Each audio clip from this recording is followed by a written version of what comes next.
नमस्कार, मैं हूं जयश्री नागदा और आप देख रहे हैं सीबीसी न्यूज वायर। दिल्ली के निजामुद्दीन में धार्मिक सभा में शामिल होने वाले 6 लोगों की मौत। तेलंगाना में उन 6 लोगों की कोरोना वायरस संक्रमण के कारण मौत हो गई जिन्होंने दिल्ली के निजामुद्दीन इलाके में 13 मार्च से 15 मार्च के बीच धार्मिक सभा में भाग लिया था। ख्वाजा निजामुद्दीन औलिया के प्रसिद्ध दरगाह के नजदीक मरकज में कई सभाएं हुई, जिनमें सऊदी अरब, इंडोनेशिया, दुबई, उज्बेकिस्तान और मलेशिया समेत अनेक देशों के मुस्लिम धर्म प्रचारकों ने भाग लिया। देश भर में विभिन्न हिस्सों से करीब 600 भारतीयों ने भी इसमें हिस्सा लिया। एक आधिकारिक विज्ञप्ति के अनुसार दिल्ली में निजामुद्दीन इलाके के मरकज में 13 मार्च से 15 मार्च तक एक धार्मिक सभा में भाग लेने वाले कुछ लोगों में कोरोना वायरस संक्रमण फैल गया है। इसमें कहा गया है कि इस धार्मिक सभा में भाग लेने वालों में तेलंगाना के कुछ लोग भी शामिल थे। बयान में बताया गया कि जिन 6 लोगों की मौत हुई है उनमें से 2 की मौत गांधी अस्पताल में हुई, एक व्यक्ति की मौत 2 निजी अस्पतालों में और एक व्यक्ति की मौत निजामाबाद और एक व्यक्ति की मौत गढ़वाल शहर में हुई। इसमें बताया गया है कि कलेक्टरों के नेतृत्व में विशेष दलों ने मृतकों से संपर्क में आए लोगों का पता लगा लिया है और उन्हें अस्पतालों में भर्ती कराया गया है। दिल्ली पुलिस और अर्धसैनिक बल के जवानों ने कुछ दिन पहले आयोजित एक धार्मिक कार्यक्रम में शामिल होने के बाद कई लोगों में कोरोना वायरस के लक्षण दिखने के कारण सोमवार को निजामुद्दीन पश्चिम में एक प्रमुख इलाके की घेराबंदी कर दी।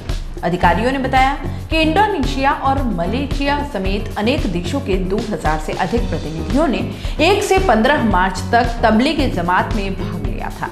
हालांकि स्थानीय लोगों ने कहा कि इस अवधि के बाद भी बड़ी संख्या में लोग जमात के मरकज में ठहरे रहे। इस बीच दिल्ली पुलिस और अर्धसैनिक बल के जवानों ने कुछ दिन पहले एक धार्मिक कार्यक्रम में शामिल होने के बाद कई लोगों में कोरोना वायरस के लक्षण दिखने के कारण सोमवार को निजामुद्दीन पश्चिम में एक प्रमुख इलाके की घेराबंदी कर दी।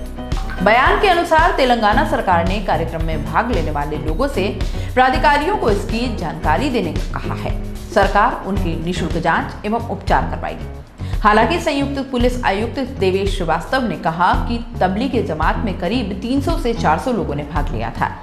उन्होंने बताया कि हमने मरकज की इमारत को बाकी इलाके से अलग कर दिया जहां तबलीगी जमात हुई थी।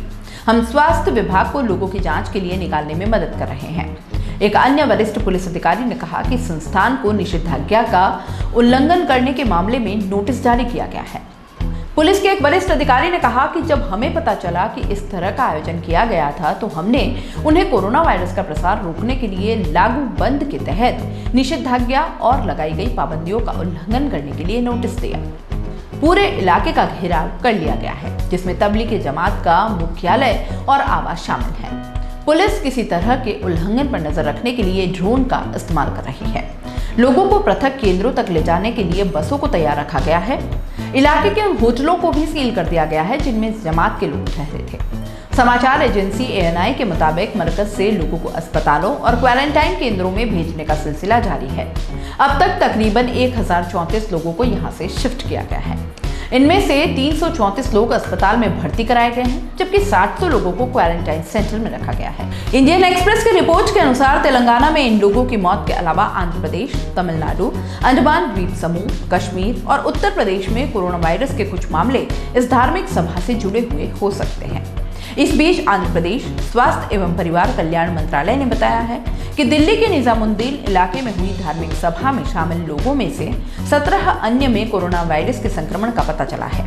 इसके साथ ही राज्य में ये संख्या बढ़कर 40 हो गई है। इंडियन एक्सप्रेस की रिपोर्ट के अनुसार मरकज प्रबंधन की ओर से कहा गया है कि 31 मार्च को ट्रेनों सेवाओं पर रोक लगने के बाद विभिन्न राज्यों से आए लोगों को इसी मरकज में फंस गए थे। यह भी कहा गया है कि सब डिविजनल मजिस्ट्रेट से एक वाहन पास उपलब्ध कराने का अनुरोध किया गया था ताकि फंसे हुए लोगों को उनके घर भेजा जा सके, लेकिन अब तक अनुमति नहीं मिल पाई है। मरकज प्रबंधन की ओर से कहा गया है कि रात 9 बजे जनता कर्फ्यू हटने से पहले ही दिल्ली के माननीय मुख्यमंत्री ने 23 मार्च की सुबह 6 बजे से 31 मार्च 2020 तक लॉकडाउन की घोषणा कर दी थी। इससे धार्मिक सभा में शामिल होने वाले लोगों के घर जाने की संभावनाएं और कम हो गई। कहा गया है कि इस चुनौतीपूर्ण स्थिति के बावजूद मरकज प्रबंधन की ओर से तकरीबन 1500 लोगों को यातायात के उपलब्ध साधनों से वापस भेजा गया है। राष्ट्रीय राजधानी में कोरोना वायरस संक्रमण के 25 नए मामले सामने आने के बाद दिल्ली में इस घातक वायरस से संक्रमित लोगों की संख्या बढ़कर 97 हो गई है। दिल्ली स्वास्थ्य विभाग ने बताया कि रविवार रात तक शहर में संक्रमित लोगों की संख्या 72 थी, जिसमें से 2 लोगों की मौत हो गई है। अधिकारियों ने शनिवार को कहा था कि यमन के 60 वर्षीय नागरिक की बृहस्पतिवार को एक निजी अस्पताल में मौत हो गई थी और यह दिल्ली में इस घातक संक्रमण से होने वाली दूसरी मौत थी। उसने बताया कि 97 मरीजों में से 89 LNJP अस्पताल, GTB अस्पताल, RML अस्पताल, सफदरजंग अस्पताल और राजीव गांधी सुपर स्पेशलिटी अस्पताल समेत विभिन्न अस्पतालों में भर्ती है। LNJP के चिकित्सा अधीक्षक डॉक्टर JC पासी ने कहा कि निजामुद्दीन इलाके से रविवार को LNJP अस्पताल में 85 लोग और आज 68 लोग लाए गए, यानी अस्पताल के पृथक वार्डों में निजामुद्दीन के 153 लोग भर्ती हैं और उनकी जांच की जा रही है। सूत्रों ने बताया कि मुख्यमंत्री अरविंद केजरीवाल ने जमात की अगुवाई करने वाले मौलाना के खिलाफ प्राथमिकी दर्ज करने का आदेश दिया है। अधिकारियों ने कहा कि बड़ी संख्या में लोगों में कोरोना वायरस के लक्षण दिखने के बाद दिल्ली पुलिस, CRPF के अधिकारी और मेडिकल दल रविवार रात इलाके में पहुंचे। पुलिस ने कहा कि कोविड-19 के लक्षण के साथ 200 से अधिक लोगों को दिल्ली के स्वास्थ्य विभाग ने विभिन्न अस्पतालों में भर्ती कराया।